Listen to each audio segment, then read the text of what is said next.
Welcome to Down South Football, people. We have a special guest in the building. Of course, this is your boy, Renard Williams. And, of course, we have Mr. David Gardner. We have Mr. Chauncey Tuck. Ben Dennis wasn't able to join us right now, but we got the man. That's why I like to call him. He is the man, guy.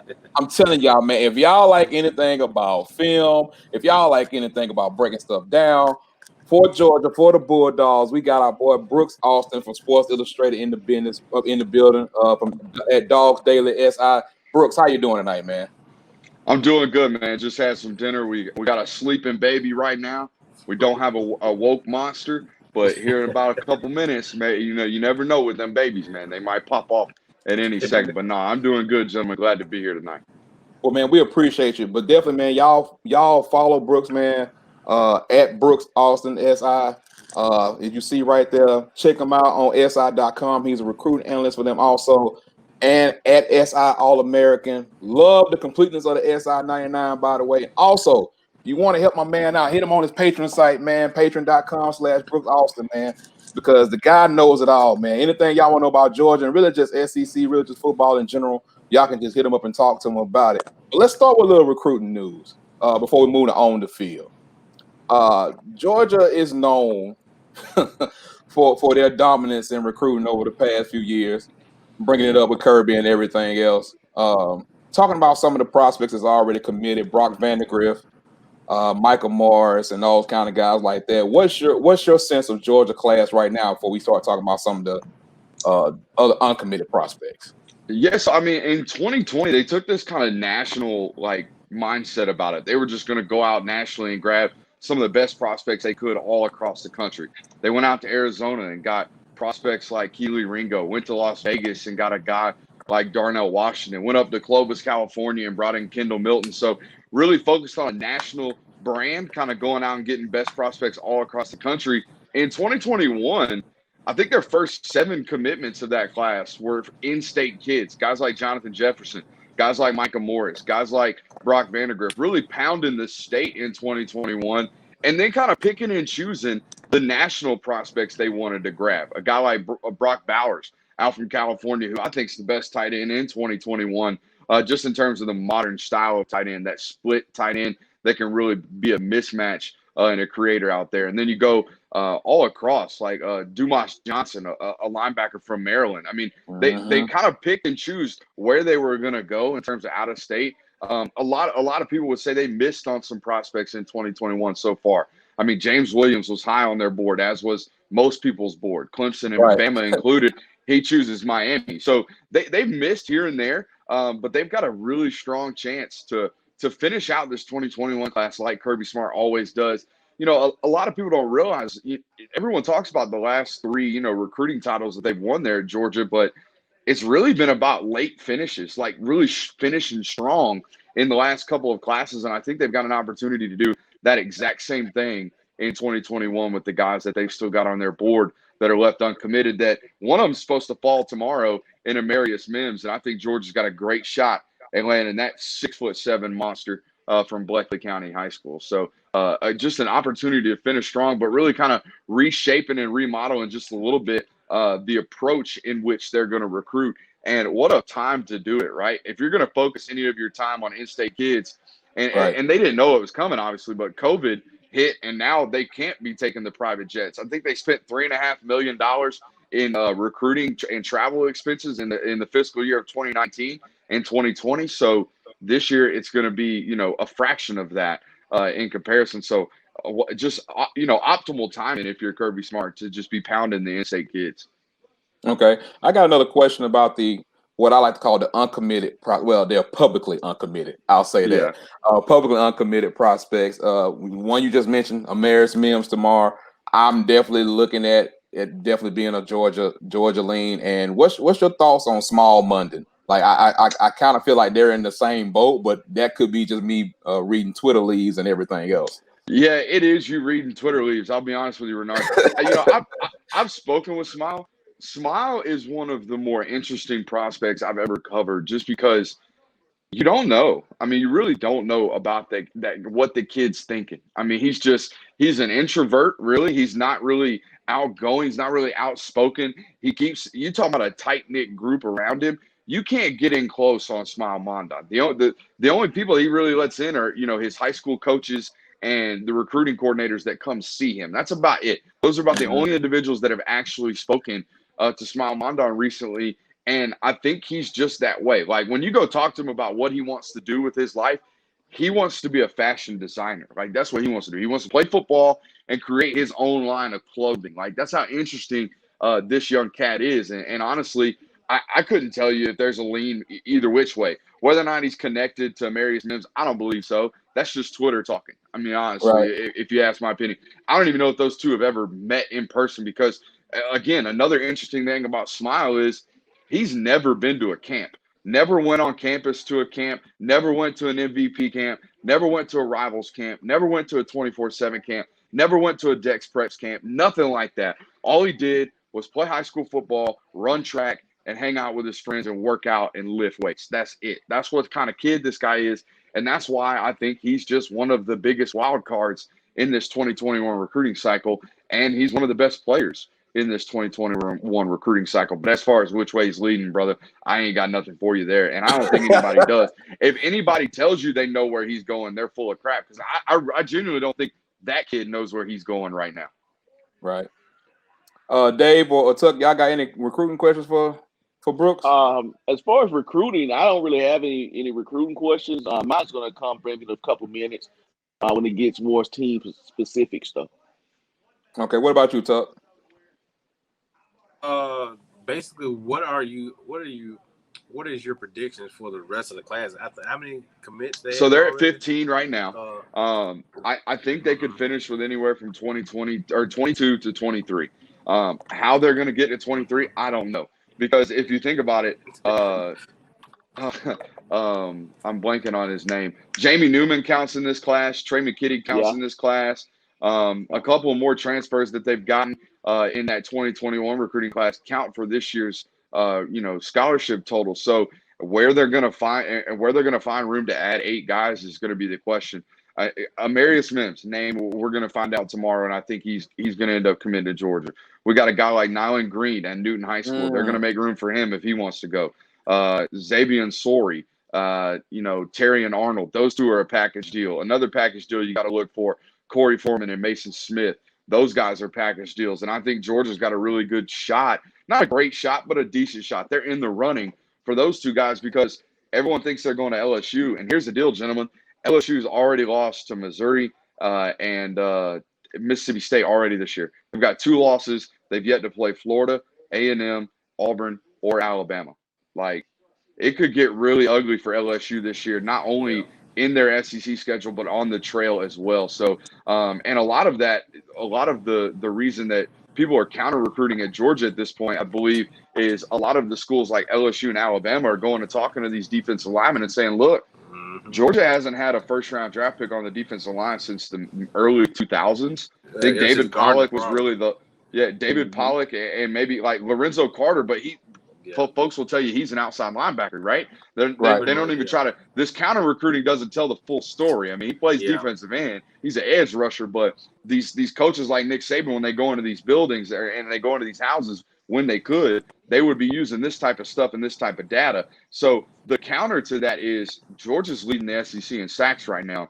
Their defensive line is playing lights out. Azeez Ojulari's got a chance to be a high draft pick. Malik Herring's got a chance to be a high draft pick. Jordan Davis is very likely going to be a first-round draft pick and is a mountain of a man. Devontae Wyatt's playing out of his mind right now. So that defensive line is really playing great, and I think it's going to be used in Georgia's favor moving forward on the recruiting trail. So those are kind of some names. Another name you guys might know, Kamari Lassiter, right there in that Alabama area. That one is, to me, a toss-up right now between Auburn and Georgia. I know a lot of people think Clemson's kind of in the mix there. I'm going to go ahead and tell you I think Clemson's out of that one. It's a 2-team race right there between Georgia and Auburn. So those are the names I would be paying attention to moving forward. I do think they're going to take a second running back in 2021. Who it's going to be, I don't know. They love Donovan Edwards, as do I, the kid out of Michigan. But I don't know if they get him out of Michigan. That's the thing. So those are the names I would be looking forward to finish out that 2021 class, gentlemen. Okay. Well, let me go ahead now. It seems like Ben has resolved his connection issues. I'm gonna add him into it. But as I add him into it, you kind of went into. Hey Ben, how's it going, man? Hey, what's up? How y'all doing, man? Hey, what's going on, Brooks, What's up, man? Ben? What's up? What's up, As man? as you were talking, man, and you kind of rolled into what I think what Dave and everybody else wanted to talk about. Man, Georgia's too deep. It's so freaking deep and so freaking talented, man. It is actually ridiculous. I was going to talk about Jordan Davis and of course the leadership in the secondary and of course the freaks at linebacker with Monty Rice and all those boys back there, man. In your opinion, have you ever seen this Georgia defense? I know you don't know everything historically, but have you ever seen this defense that deep and No, this talented? no. I mean, the only one Straight to that the point. I mean, straight up, like the only one that even could compete with it is last year's 2019 like defense. Like they were deep as hell too, but this year the difference is you lose guys like Michael Barnett and Tyler Clark on the inside. Well, all that did was open up more playing time for a guy like Trayvon Walker and Jalen Carter, the true freshman. Who, gentlemen, if y'all haven't seen that young man play, just take a second and watch him on Saturdays. He is doing some incredible things. We'll have a full film study up on. I mean, the film study from Tennessee on the defensive side of the football for Georgia might as well be an hour and a half long highlight film for Jalen Carter. He played that well against Trey Smith and Cade Mays and that group from Tennessee. He's dominating at this point. So have I seen a deeper group? No. I mean, the only thing I think they're a little thin at is safety. But even Chris Smith came in and replaced Richard LeCounte against Auburn when he went out for targeting and played, fairly well. He didn't play All-American level like Richie typically does, but he played really well.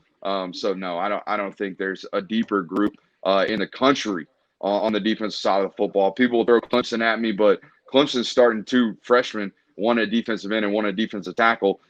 They're great. Don't get me wrong. Miles Murphy and Brian Brzee are playing exceptional football, but Georgia's best freshmen are playing on the two deep, not, starting lineup. So I would take those guys. Look, here's the deal. Here's how deep Georgia is.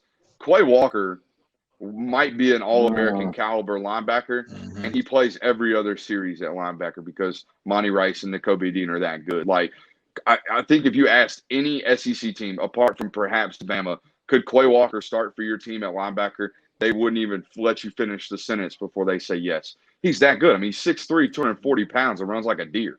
Like, they are deep as can be on the defensive side of the football. And to answer your question, I haven't seen one deeper, and I probably haven't seen one better. Statistically, last year's team was historic. They gave up 12.4 points per game, I believe it was, over a 14-game schedule. That was the fewest points per game allowed since 1981 at the University of Georgia. Statistically, it probably won't be better than that this year, just because A, they're playing an all-SEC schedule, and B, the breaks just probably don't come that way for them this year. But talent-wise, yeah, intimidation-wise, 100%. They're far better this year than they were last year. Dave, I know you said you had a question for him once we got out of the recruiting, so you can go ahead with your question, sir. Yeah, I kind of have a two-part question, and mine may segue into another topic I know we're going to go into. But first of all, I want to know how good do you think the Georgia defense can actually be when it's all said and done? And number two, offensively, because I noticed that George is not really getting his targets or his touches right now, and I would imagine that is because of how defenses are, kind of shading to his side. I know, but you have another up and coming receiver that's balling. So, number one, how good do you see this Georgia defense being? As far as over the whole year, and also the offense, what adjustments, or do you see things loosening up for Pickens to start getting his touches? So to answer the first question, I do think they're the best defense in the country. I mean, I know what Clemson's got. First of all, Clemson and Georgia are the only two programs in college football right now playing defense. I mean, dead ass. Like Alabama's giving up 48, 50 points a game to Ole Miss. LSU's getting drug up and down the field. Florida can't stop water. I mean, it's awful down there right now. I mean, literally, Clemson and Georgia are the only ones playing defense at this point, and I would take Georgia over Clemson in terms of just pure depth and talent. They might not have the statistics, but if you threw Georgia in the ACC, do they give up an offensive touchdown all year? I mean, I'm being serious on that one. Does Georgia allow Wake Forest to score a touchdown? No. Like, No. it's you play 10 games versus Vanderbilt, and then you have to play Clemson. That's about it in the ACC to me. I mean, it looks like that. I mean, it's like that. Yeah, you get Miami, and you get Notre Dame, but you really only have one of those because they're in separate divisions. So, I mean, and Notre Dame just came in this year. So, and y'all saw how bad Notre Dame struggled to move the football last year. They scored 2 offensive touchdowns against Georgia, and I believe one of them was gifted. They got the ball on the 7-yard line thanks to a muffed punt. So that's how good Georgia is on defense. I'm taking them over Clemson. To answer your part about George, man, they're bracketing coverage him every Saturday. Like they're walking into the game and they're saying George Pickens is not going to beat us. Like we're gonna shade the safety over the top of him, and we're gonna say, all right, if Kyrus Jackson has 180 yards, that's fine. If he goes for 200 yards, that's fine. We might have a chance to win.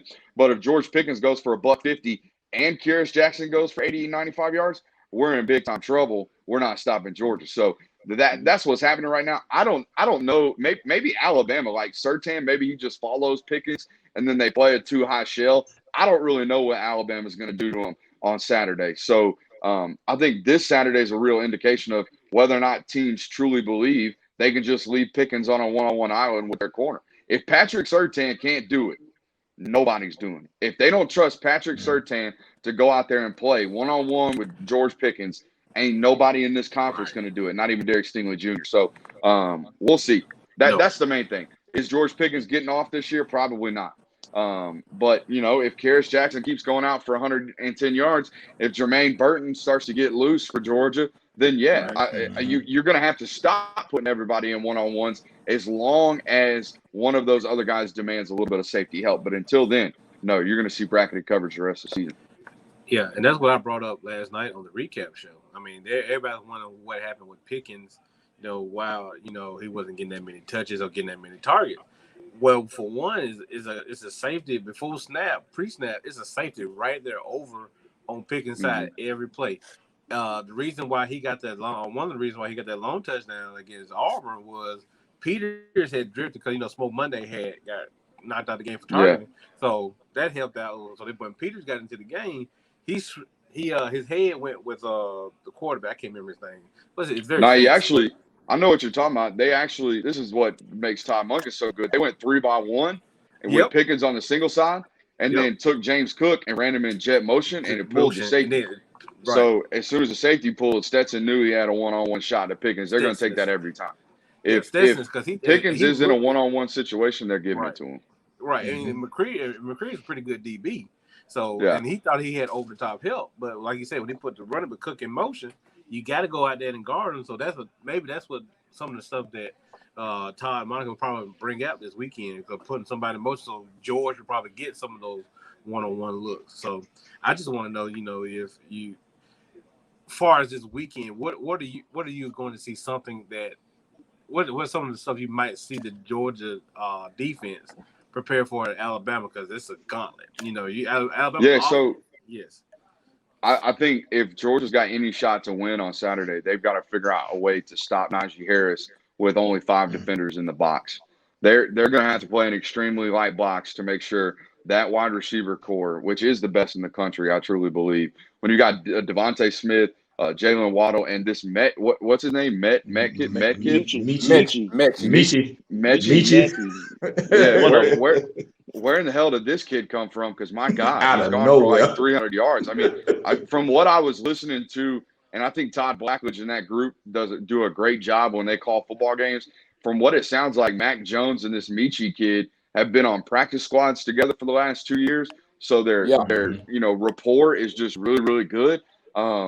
Georgia's going to have to drop 6 DBs. I mean, they're going to have to. They're going to have to play coverage all day long and demand that defensive line and those linebackers to stop that run. Like I said, with 5, they can maybe manage to play 6 in the box and drop 5 DBs. But honestly, I think you see Georgia go nickel. I mean, they stay in nickel almost the whole game anyways, but I think you might see them play dime a lot too. They have 3 really good cover corners in Eric Stokes, DJ Daniel, and Tyson Campbell. I think all of those guys play on Sundays. Maybe you see Kirby Smart go out and play those 3 in the same formation and the same personnel package. I think that's one thing that I really admire about watching Kirby's defense and Dan Lanny's defense. Every single week, they've got a personnel adjustment for their opponent. Last week, They opened in bare front. I mean, I've never seen them open in bare front. And it's because they knew Tennessee was going to play 2 tight ends to open the game. As soon as they brought 2 tight ends in, Nolan Smith and Azeez Ojolari were on the field. Good luck running the daggone ball. Fair. That's not fair at all. Good luck running the ball. So like against Auburn likes to do this twins bunch look, and they like to throw screens out of it. Well, Kirby said, okay, if you want to bring this big hunky blocking tight end and split him out at the top of the numbers, guess what we're going to do? We're going to walk Nolan Smith out and let him look like he's playing corner, and he's going to shut down your screen game. Like, I think Kirby's got some type of personnel adjustment for these 3 wide receivers that, like I said, I think is the best trilogy that there is in college football at the wide receiver position. Mechie was someone today that people were talking about last year for Alabama, but of course, I mean, we already know that he wasn't gonna be able to get on the field last. It wasn't no way. You ain't get on that field last year. That just wasn't gonna happen. But since we moved the focus to the Bama game, but Ben, do you have a question before we move on to just directly to the Bama game? What's the feeling that everybody has about Stetson Bennett going into this game? Are they confident in him being able to take care of business, or just more so, let's hope the defense creates a few turnovers? And so let me tell you a little something about the Georgia fan base. The Georgia fan base ain't been confident about a quarterback since, I don't know, Stafford? Matt Stafford. There you go. Matt Stafford. Okay. And There we go. Guess what? How about that Matt? When that Joker went 7-6, his I think sophomore or junior year, they're ready to throw him to the NFL too. Said, get him the hell out of here. We're tired of him. So the Georgia fan base ain't never comfortable. I mean, I got people in my mentions prior to the Auburn and Tennessee game saying, "Oh, I'm terrified. I'm nervous. I'm scared." And then they go out and win by 3 touchdowns, and the whole time their butthole's about this tight. So like that's how it is in the Georgia fan base. Period. So are they confident in Stetson Bennett? No, I don't think quite so. But here's the deal about Stetson. I think Stetson is what he is at this point. You know he's going to be his stat line to the day he dies at this point, it seems, is going to be 20 for 28, 262 yards, 2 touchdowns, no turnovers.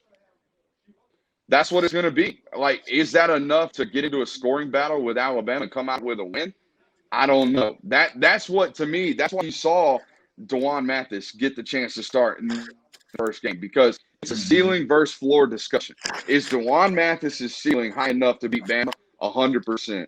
Is Stetson Bennett's ceiling high enough to win a shootout with Alabama? Probably not. But is the floor of Stetson Bennett higher than all of those quarterbacks they got in that room? 100%, because you just know what you have. It's a constant factor. Right. Okay. Well, we're gonna finish up with this. We got just a couple more minutes. Gentlemen, I got to grab. Oh. Go ahead. I got 1% on the battery, so okay, this is gonna be quick. I might be losing you as we speak. So, well, give us your overall for this weekend and your prediction for the game, and then what's your overall take on the game, and then we can close it on that. So he might not make it through. He said he would. I don't think he made it. Yeah, he didn't make it through.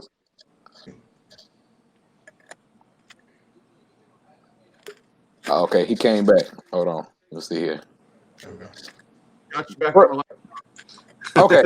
All right. But we still gonna get you for this one more question. Then we're gonna let you go. Now we got a little more time. No need to press. So let's get into the game prediction, right? So here's the deal. I mean, if this game ends up, if the final score is 42-38, Alabama's coming out with the win. If Georgia can go to Tuscaloosa and hold that offense to less than 35 points, I think they've got a very good shot of moving the football and scoring with Alabama in a game like that. If it turns into a shootout, I'm taking Alabama in that shootout. So if Georgia's going to win, they're going to have to, like we said on the defensive side of football, they're going to have to stop Najee Harris with 5 or 6 men in the box. If they've got to load the box to stop that dude, they're going to be in trouble. They're going to get hit with bombs all day long with that wide receiver core. On the defensive side of the football, I want to see how this is Georgia's offensive line's really like first big test. I'm going to be honest with you. They looked like boo-boo against Arkansas. They came out and pushed Auburn around, but to be honest with you, I think everybody's going to push Auburn around this year. Yes, we are very certain of that. Yeah, so they look like they didn't look great against Tennessee last week either. So it really just depends on which offensive line group shows up and whether or not they can establish the run. If you leave Stetson, two things make this a blowout in Auburn or in Alabama's favor. If they can't stop the run with 6 and they allow Mac Jones to sit back there and throw the football, it's going to get ugly. If they can't establish the run and move the defensive line from Alabama and reset the line of scrimmage, it's going to get ugly. So those two things, if that doesn't happen, and you'll know very, very early, I mean, very early, if Alabama's offensive line is controlling things up front, if Alabama's defensive line is controlling things up front, I mean, go run to your bookie and put money on the Crimson Tide. That's all I can say. Hey, I'm with you on that. But we appreciate it, man. We know you, like you said, you got a baby that's sleeping. You got a lot of stuff going on. But I definitely want y'all follow him. You have his Twitter right there. Follow him on SI at Dog Daily. Again, SI. Check out SI.com. Brooks is also a great recruiting analyst with SI All-American. Check out the SI99. I love how they do their recruiting. And also, last but not least, for some of the greatest film breakdown you want to see out there, go to his patreon.com/Brooks Austin. Sign up, man. I'm telling y'all, it's going to be worth it. And you ain't even got to be a Georgia fan, okay? Nope. If you're sitting there, I mean, we cover Georgia, but here's the deal. I got dads that sit down because, you know, I'm a little loose on my tongue sometimes, so maybe every once in a while a cuss word might slip out. I got dads that send me messages and say, look, man, can you tone it down? Because me and my son sit there and I teach him to football. He learns what's going on an actual, you know, advanced level of football through you. So you ain't even got to be a Georgia fan. If you're just curious about what's actually going on, and gentlemen, you'll be so surprised. I know all you guys are pretty educated in the game of football, but you'll be so surprised how many fans and how many, you know, people that love football sit there on Saturday and they don't know what the hell they're looking at. All they know is whether or not people are scoring or not scoring. They don't know why. They don't know how. They don't know what's going on. They don't see it. They can't see it. So if you're one of those people, just come holler at me and we'll get you cleaned up and we'll teach you to the ways of football. You'll get drunk off football knowledge so fast your head's gonna be spinning. So and I don't make it complicated. It's nice and simple. Like I said, like I was telling Tuck, it's simple, stupid. Keep it simple, stupid. That's the way we do it over there on that Patreon account. So, hey, man, gentlemen, I appreciate y'all. I love what y'all do. I love what you do for all the young kids in that area, man. Y'all are good people. Y'all do it the right way. I appreciate y'all. Hey, man, you ain't got to worry about it. We definitely going to sign up, you know, because I told you before, anything with tape breakdown, man, that's right up my alley. Because like you said, that's for the real people. That's for the real guys. So, but Brooks, man, we appreciate it, man. We thank you for everything. Thank you for coming on. And hopefully we can have you on later on in the season. Maybe in the SEC championship game for Georgia, man. Hey, I think you can see Alabama Georgia 3 times this year. No cap. That's what I said. And I was like, man, I hope we don't say Alabama Georgia 3. And you really might. You might see it 3 times this year. So, hey, guys, for the most part, I'm pretty much, you know, I'm a busy dude, but I've always got 15 minutes to run my trap. So y'all just hit me up. I'll come on here and spit some fire for you, okay? All right. Thanks, man. Appreciate you, man. This is Down South Football, man. We holler at y'all. Y'all know where to holler us at. All on Facebook, Instagram, Twitter, at DSL Podcast, man. We got more stuff coming for y'all. Y'all see everybody at right here. We're going to let it go, and we about to be out. We'll holler at y'all. All right.